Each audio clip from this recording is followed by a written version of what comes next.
Hello, কি পরিস্থিতি সবার? বিদেশে বাঙালি জীবনের আরেকটি ব্লগ নিয়ে চলে এসেছি তোমাদের কাছে।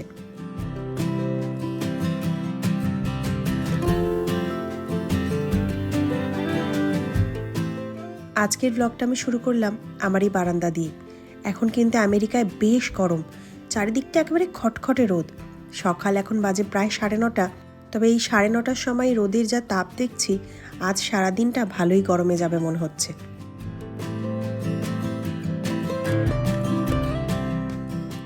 ভেতরে এসে একটু চা বসে নিলাম নিজের জন্য। সকালে সাধারণত আমি চাটা খাই না, তবে আজ কেন জানি না চায়ের একটা বীভৎস ক্রেভিং হচ্ছে, তাই আর দেরি না করে ঝটপট নিজের জন্য 1 কাপ চা বসিয়ে দিয়েছি। আমি চা খেতে ভালোবাসি, তবে আমার একবারে অনেকটা চা খেতে ভালো লাগে না, অল্প খেতেই পছন্দ করি। তাই আমি সবসময় ওই 1/2 কাপ মতনই চা নিই। চা খেয়েই চলে আসলাম রান্নাঘরে। সকালের দিকটা দেখছি আজ শরীরটা ভালোই লাগছে। তোমরা তো জানোই গত 2-3 দিন ধরে আমার কি অবস্থা, তাই আজ সকালবেলা উঠে শরীরটা ভালো লাগাতেই ভাবলাম দুপুরে রান্নাটা করে ফেলি। আবার কখন কোনো রকমভাবে ব্যথা উঠলে ব্যাস রান্না বন্ধ হয়ে যাবে। ফ্রিজে 4টে পমফ্রেট মাছ রয়েছে। মাছটা কাল রাতেই বের করে রেখেছিলাম, যদি শরীরটা ভালো লাগে তার একটু রাঁধবো। 2-3 দিন ধরে ওই ডাল ভাতই খাচ্ছি। আমার তো নয় ছাড়ো শরীর খারাপ, তবে শাওনও ওই কারণে খাওয়া হচ্ছে না, তাই আজ পমফ্রেট মাছটাই রাঁধবো। আর এইদিকে একটা শুকনো লঙ্কা আর একটু কুচনো পেঁয়াজ ভেজে নিলাম। ভাতে একটু আলু সেদ্ধ দেবো, যদি বাই চান্স খেতে না পারি ওই আলু সেদ্ধটাই কাজে দেবে। তাই ওই আলুটা মাখার জন্য আগে আমি পেঁয়াজ আর লঙ্কাটা ভেজে রাখলাম।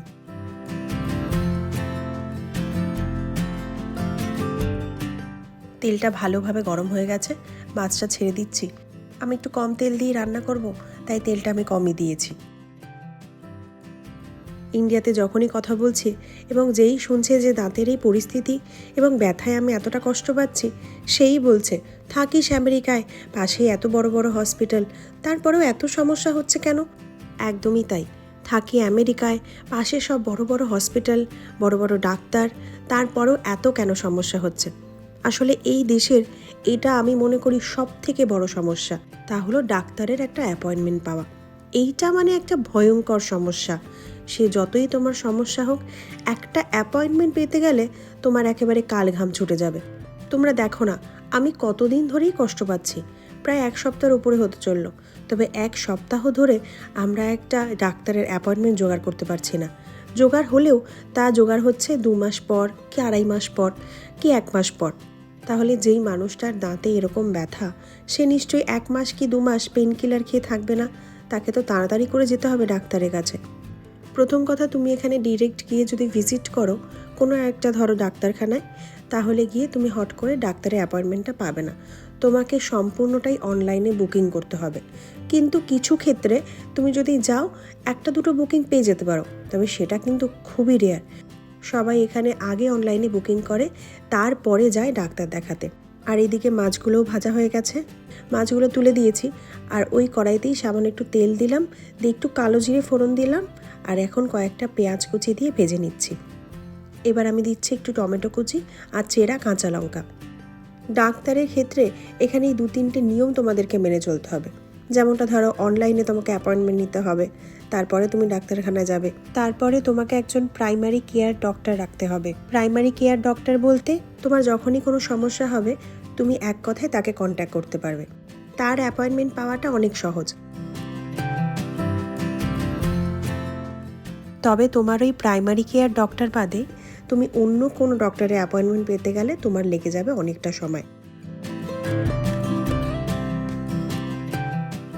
এদিকে আমি জিরে গুঁড়ো, ধনে গুঁড়ো, হলুদ, লঙ্কার গুঁড়ো, পরিমাণ মতো নুন, সামান্য একটু মিষ্টি গরম জলে গুলিয়ে রেখে দিয়েছিলাম, ওটাই আমি দিয়ে দিয়েছিলাম মশলাতে।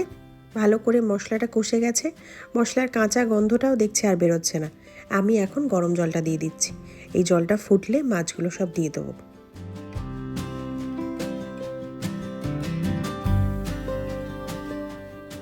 এই প্রাইমারি কেয়ার ডক্টর মোটামুটি তোমাকে ওভারঅল দেখবেন, তবে যখন তিনি বুঝবেন তোমার এবার দাঁতের ডাক্তারের কাছে যাওয়া প্রয়োজন, তখন উনি তোমাকে দাঁতের ডাক্তার সাজেস্ট করবেন। বা ধরো বুঝলো কোনো গাইনিকের কাছে যাওয়া প্রয়োজন, তখন উনি তোমাকে কোনো একজন গাইনোকোলজিস্টের কাছে রেফার করবেন। ওনার সাহায্যে কিন্তু তুমি অ্যাপয়েন্টমেন্ট অনেক তাড়াতাড়ি পেতে পারো। যেমনটা আমারও একজন প্রাইমারি কেয়ার ডক্টর রয়েছে, আমি ওনাকে কন্ট্যাক্ট করার চেষ্টা করেছিলাম, তবে উনি আউট অফ টাউন, সেই জন্য ওনার সাথে ঠিকভাবে কথাই হয়ে উঠতে পারেনি। ঝোল ফুটে যাওয়াতেই মাছগুলো এখানে দিয়ে দিলাম। এবার তোমাদের মনে হতে পারে, তাহলে যখন ডাক্তার নেই, ডাক্তারের অ্যাপয়েন্টমেন্ট পাওয়া যাচ্ছে না, তাহলে কি মানুষের ট্রিটমেন্ট হবে না? তখন একটাই পথ রয়েছে যে তুমি এমার্জেন্সিতে চলে যাও। এখানে এমার্জেন্সি ব্যবস্থা থাকে 24/7। তুমি যখন খুশি যেতে পারো, গিয়ে ডাক্তার দেখিয়ে আসতে পারো। ওখান থেকে ওনারা তোমাকে ইনিশিয়ালি তোমার ব্যথা কমানোর জন্য বা তোমার যে সমস্যা হচ্ছে সেটাকে ঠিক করার জন্য একটা বেসিক ট্রিটমেন্ট করে দেবেন। তারপরে তুমি ডক্টরের অ্যাপয়েন্টমেন্ট নিয়ে ডক্টর দেখাতে পারো। মাছের ঝোল গ্যাস থেকে নামাতেও পারিনি, এরই মধ্যে শাওন এসে বলল ও 2-3 জায়গায় অনলাইনে চেষ্টা করেছিল যাতে এমার্জেন্সি বেসিসে আমি একটা অ্যাপয়েন্টমেন্ট ডক্টরে পেতে পারি। তারই মধ্যে একটা ক্লিনিক থেকে ফোন এসেছিল যে আজ দুপুরের স্লটটা ফাঁকা রয়েছে, আপনারা যদি আসতে পারেন তাহলে চলে আসুন, তাহলে ডক্টর দেখে দেবেন। তাই তড়িঘড়ি করে রান্না বন্ধ করে আমরা রেডি হয়ে তাড়াতাড়ি করে বেরিয়ে পড়লাম। শাওন ওইদিকে অফিসে জানিয়ে দিল কোনো রকমভাবেই অ্যাপয়েন্টমেন্টটা মিস করা যাবে না।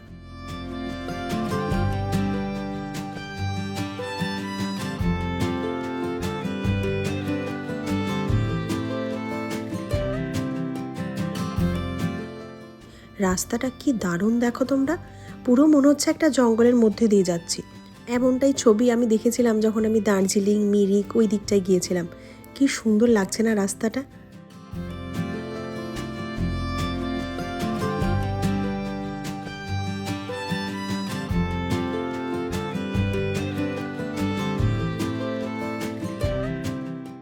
যেই ক্লিনিকটায় আমরা যাচ্ছি সেটা আমাদের বাড়ি থেকে একটু দূরে, মানে যেতে ওই দেখাচ্ছে 20-30 মিনিট মতন লেগে যাবে। যত মিনিটই লাগুক বাবা, এই দাঁতের একটা সদ্গতি না করলেই নয়। যে ব্যথায় 2-3 দিন ধরে ভুগছি, মনে হচ্ছে যেন একেবারে জীবন শেষ হয়ে যাচ্ছে। আমাদের ইন্ডিয়া হলে কখন ডাক্তার দেখানো হয়ে যেত, আর এই দাঁতে ব্যথা হয়তো এতদিনে কমেও যেত। তবে এই আমেরিকায় দেখো, এই ব্যথা কোলে করে নিয়ে বসে থাকতে হচ্ছে। আর আমার একটা বাজে অভ্যেস রয়েছে, তাহলে আমার কিছুতেই পেন কিলার খেতে ইচ্ছে করে না। এই গোটা ব্যথায় আমি কিন্তু একটাও পেন কিলার খাইনি। ওই লবঙ্গ দিয়ে কুলকুচি করে এইসব বিভিন্ন রকম ঘরোয়া টোটকা করেই রয়েছি। আজ গিয়ে দেখি ডাক্তার কি বলে, আজকেই একটা সদ্গতি করেই আসবো।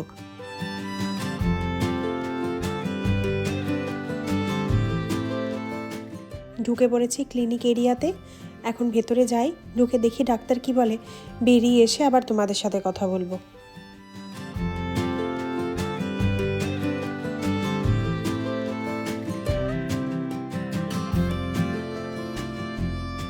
ক্লিনিকটা আসলে ইউনিভার্সিটি অফ মেরিল্যান্ড মেডিকেল সেন্টারের একটা অংশ।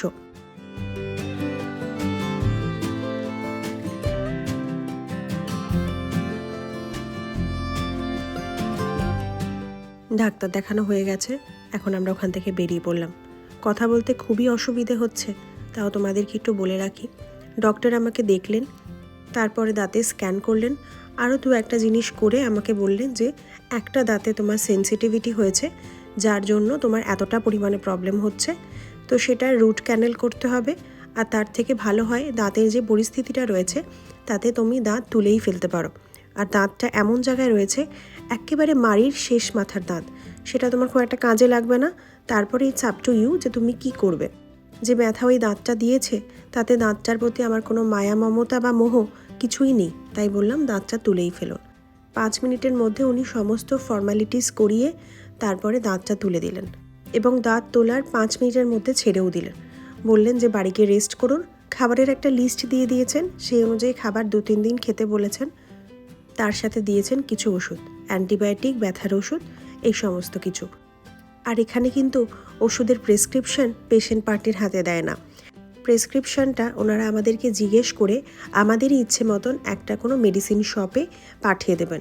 সেখানে গিয়ে আমাদেরকে মেডিসিনটা কালেক্ট করতে হবে, তখনই প্রেসক্রিপশন ওই মেডিসিন শপ থেকে আমাদেরকে হ্যান্ড ওভার করবেন। যথারীতি আমরাও আমাদের একটা রেফার্ড জায়গা বলেছিলাম, সেই মেডিসিন শপটাতে ওনারা প্রেসক্রিপশনটা পাঠিয়ে দিয়েছেন। আর ওই সমস্ত শপে ওনারা প্রেসক্রিপশন অনুযায়ী সমস্ত মেডিসিন গুছিয়ে একেবারে প্রেসক্রিপশন সহ রেডি করে রেখে দেন। তোমাদেরকে গিয়ে কেবলই ওখানে মেডিসিনটা কালেক্ট করতে হবে, তার পেমেন্টটা করে চলে আসতে হবে। আমরাও চলে গিয়েছিলাম CVS-এ, ওখান থেকে মেডিসিনটা শাওন নিয়ে নিয়েছে আর আমাকে একটা আইসক্রিম খেতে দিয়েছে, যে আমি আইসক্রিমটা খেতে খেতে গেলে একটু দাঁতে ভালো লাগবে তাই।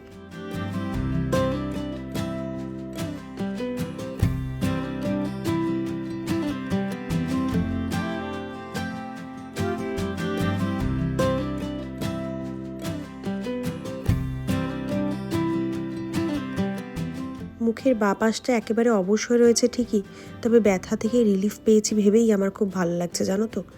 যে কষ্ট আমাকে ওই মাঝে দাঁতটা দিয়েছে তাতে আমার এখন কোনো অসুবিধেই হচ্ছে না মনে হচ্ছে।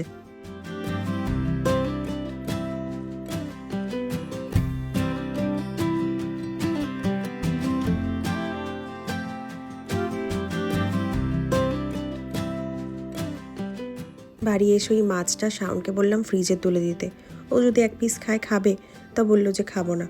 আমি একটু আলু সিদ্ধ ভাত প্রেশার কুকারে বসিয়ে দিচ্ছি, একটু নরম করেই খাবো তাই। ও বলল তাই খাবে। একদিকে ভালো করেছি, যাওয়ার আগে গ্যাসটা অন্তত পরিষ্কার করে গেছিলাম। রাঁধতেই আমি গ্যাসটা পরিষ্কার করতে থাকি, যার ফলে আমার ওই কাজটা হয়ে গেছিলো। এদিকে একটু আলু দিলাম, একটু নুন দিলাম, ব্যাস। এবার এটা প্রেশার কুকারে একটু সিটি দিয়ে নিই। শরীরে একদম জোর নেই মনে হচ্ছে, ওই এতগুলো ইঞ্জেকশন দিয়েছিল তো হয়তো সেই জন্য।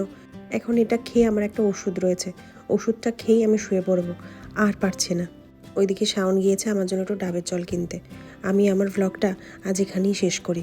আমার ব্লগ যদি তোমাদের ভালো লেগে থাকে তাহলে লাইক, শেয়ার এবং সাবস্ক্রাইব করো, এবং আমাকে যদি কিছু বলতে চাও অবশ্যই কমেন্ট করে জানিও। ধন্যবাদ।